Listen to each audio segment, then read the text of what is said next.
Gold, trusted gold buyers. మీరు తాకట్టు పెట్టిన బంగారాన్ని విడిపించి ఈ రోజు ఉన్న మార్కెట్ ధరకు కొనబడను.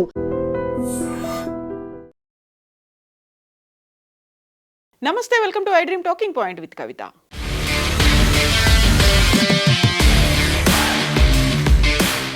ఫ్రైడే ద 13th, శుక్రవారం 13వ తారీఖును వెస్ట్రన్ కంట్రీస్ ఒక బ్యాడ్ డేగా పరిగణిస్తాయి. అందులో ప్రధానంగా ఆ రోజు ఏం చేసినా మంచి జరగదు అనే దాంతో పాటుగా ఒక నెగటివ్ ఇవిల్స్ ఉంటాయి అనేటువంటి భావన ఉంటుంది. కరెక్ట్గా ఫ్రైడే ద 13th రోజే స్టాక్ మార్కెట్లు కూడా కుప్పకూలిపోయాయి.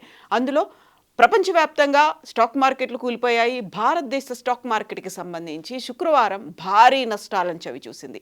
అంతర్జాతీయంగా నెలకొన్న ప్రతికూల పరిస్థితుల కారణంగా సూచీలు కుప్పకూలడంతో ఇన్వెస్టర్ల సంపద కేవలం ఒక్క రోజులోనే ఏకంగా 10 లక్షల కోట్ల మేర ఆవిరైంది.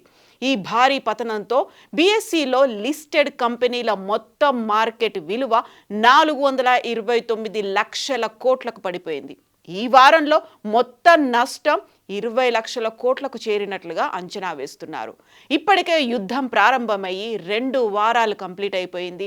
ఆ తర్వాత హర్ముజ్ జలసంధి మూసివేసినటువంటి పరిణామాలతో బ్రెంట్ ముడి చమురు ధర బ్యారెల్కు $100.61 చేరింది. చమురు ధరల పెరుగుదల దిగుమతుల బిల్లును పెంచుతుందనే ఆందోళనతో రూపాయి విలువ డాలర్తో పోలిస్తే ఆల్ టైమ్ కనిష్ట స్థాయికి అంటే 92.45 రూపాయలకు పడిపోయింది. దీనికి తోడు అమెరికాలో బాండ్ ఈల్డ్స్ పెరగడంతో విదేశీ సంస్థాగత ఇన్వెస్టర్లు FIIలు భారత మార్కెట్ల నుంచి పెట్టుబడులను భారీగా ఉపసంహరించుకుంటున్నారు. గత 10 రోజులుగా అమ్మకాలు కొనసాగిస్తున్న FIIలు ఒక్క గురువారం రోజే 7,050 కోట్ల విలువైనటువంటి షేర్లను విక్రయించారు.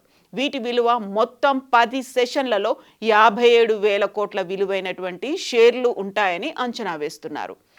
ఇక వారం చివరి రోజున మార్కెట్ ఆరంభం నుంచే అమ్మకాల ఒత్తిడికి లోనైంది. BSE సెన్సెక్స్ 1470.50 పాయింట్లు అంటే 1.93% పతనమైంది.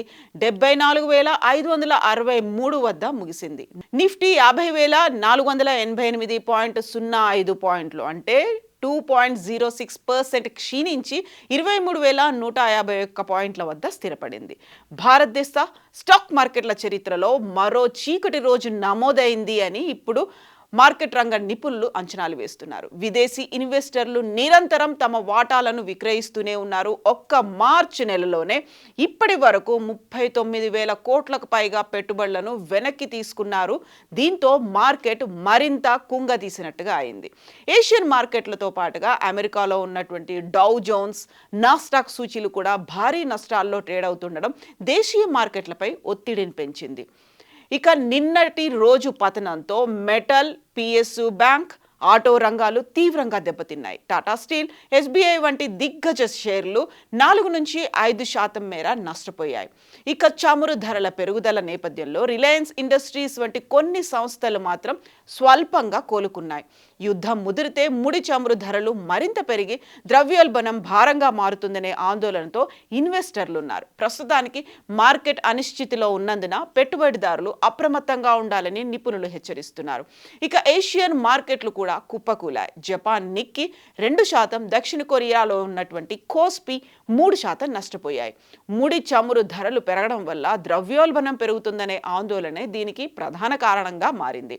దీంతో పాటుగా ఇప్పుడు స్టాక్ మార్కెట్లా కాదు ప్రతి రంగంలో కూడా యుద్ధం ఎఫెక్ట్ కనిపిస్తోంది. ఫిబ్రవరి 28న ప్రారంభమైనటువంటి ఈ యుద్ధం 2 వారాలు కంప్లీట్ అయిపోయింది.